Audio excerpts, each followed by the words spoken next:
Hello friends, இந்த வீடியோவில் எல்லாருக்கும் ரொம்ப பிடிச்ச ஒரு ஃபேவரட்டான ஈவினிங் ஸ்நாக்ஸ் மசால் வடை எப்படி பண்ணுறதுன்னு தான் பார்க்க போகிறோம். இது டீயோட சர்வ் பண்ணி பாருங்கள், அப்படி ஒரு காம்பினேஷனாக இருக்கும், அவ்வளோ டேஸ்ட்டாக இருக்கும். ஸோ இதை வந்து ஈஸியாக மேக் பண்ணலாம்.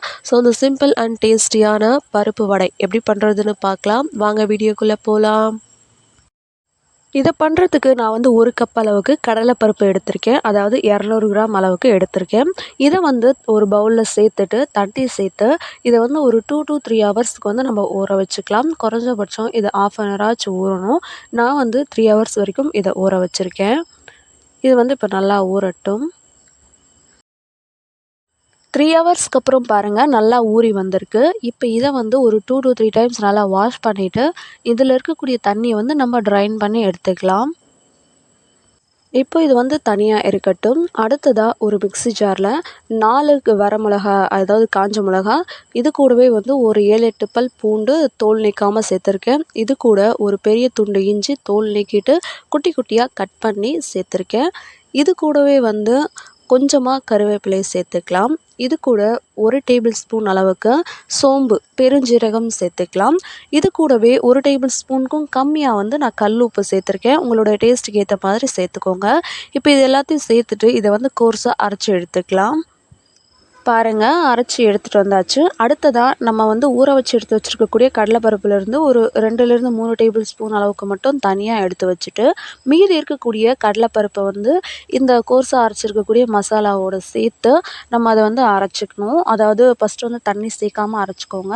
அதுக்கப்புறமா கொஞ்சமாக தண்ணி சேர்த்து கொஞ்சம் திக்காக, ரொம்ப திக்காக தான் அரைச்சிக்கணும். ஒருவேளை உங்களுக்கு மிக்சியில் அரைக்கிறது கம்ஃபர்டபுளாக இல்லை அப்படின்னா நீங்கள் கிரைண்டர் யூஸ் பண்ணி கூட இதை அரைச்சிக்கலாம். ஆனால் வந்து கொஞ்சம் நல்லா திக்காக வந்து அரைக்கணும். ரொம்ப தண்ணியாக வந்து அரைச்சிடக்கூடாது. பாருங்கள், இந்த அளவுக்கு கொஞ்சம் கோர்ஸாக இருக்கணும். ரொம்ப பருப்பு அப்படி ரொம்ப நைஸாக அரைக்கக்கூடாது. இந்தளவுக்கு கொஞ்சம் கோர்ஸாக இருக்கணும். இப்போ இதை வந்து வேறு ஒரு பவுலுக்கு நம்ம மாற்றிக்கலாம்.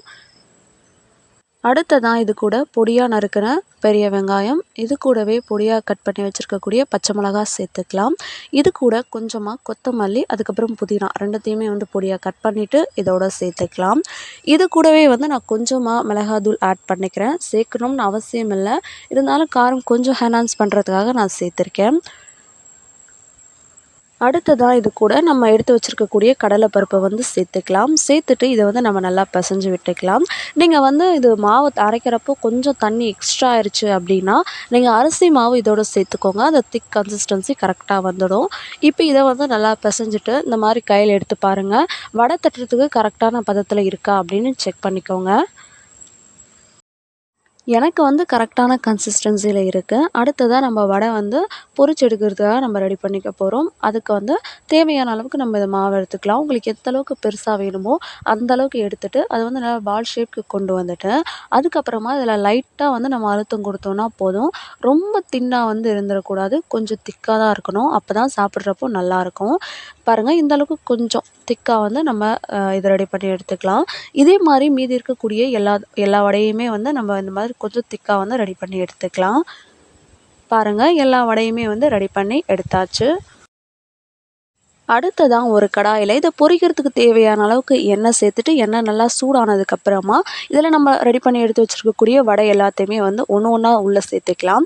சேர்த்துட்டு இதை வந்து உடனே வந்து நம்ம திருப்பி விட்டுறக்கூடாது. ஒரு 1 or 2 மினிட் வந்து இது நல்லா குக் ஆனதுக்கப்புறமா அடுத்த பக்கம் வந்து இதை நம்ம திருப்பி விடணும். அடுத்த பக்கம் திருப்பி விட்டுட்டு மறுபடியும் 1 or 2 மினிட்ஸ் குக் ஆனதுக்கப்புறமா இன்னொரு பக்கம் திருப்பி விடணும். அதே மாதிரி எல்லா பக்கமும் நல்லா திருப்பி விட்டு இது வந்து லைட்டாக கலர் சேஞ்ச் ஆகி, அதாவது ஒரு லைட் ரெட்டிஷ் கலருக்கு இது சேஞ்ச் ஆகி வந்ததுக்கப்புறமா இதில் இருக்கக்கூடிய பபிள்ஸ் வந்து பாதியாக குறைஞ்சிருக்கும். அந்த ஸ்டேஜில் வந்து இதை நம்ம வெளியில் எடுத்துக்கணும். பாருங்கள், நல்லா இந்த அளவுக்கு எல்லா பக்கமும் ஈவனாக குக் ஆகி கலர் சேஞ்ச் ஆகி பபிள்ஸ் வந்து பாதியாக குறைஞ்சிருக்கு. இந்த ஸ்டேஜில் நம்ம ஆயிலிருந்து இதை வெளியில் எடுத்துக்கலாம். இதே மாதிரியே மீதி இருக்கக்கூடிய எல்லா வடையும் நம்ம ஈவனாக ஃப்ரை பண்ணி எடுத்துக்கலாம். இந்த வடை நல்லா வரதுக்கு ஒரே ஒரு டிப்ஸ் தான். என்ன அப்படின்னா, மாவு அரைக்கிறப்போ அதிகமாக தண்ணி சேர்க்காம கொஞ்சம் கோர்ஸாக வந்து அரைச்சி எடுத்துக்கிட்டாலே போதும். நைஸாக அரைக்காமல் இருந்தோம் அப்படின்னாலே இந்த வடை வந்து கரெக்டாக சூப்பராக வரும். அவ்வளோதாங்க, பருப்பு வடை வந்து சூப்பராக ரெடி ஆகிடுச்சு. டீ கூட சர்வ் பண்ணி பாருங்கள், அட்டகாசமான காம்பினேஷனில் இருக்கும். செஞ்சு பார்த்துட்டு ஃபீட்பேக் சொல்லுங்கள். நெக்ஸ்ட் ஒரு வீடியோவில் பார்க்கலாம். பாய்.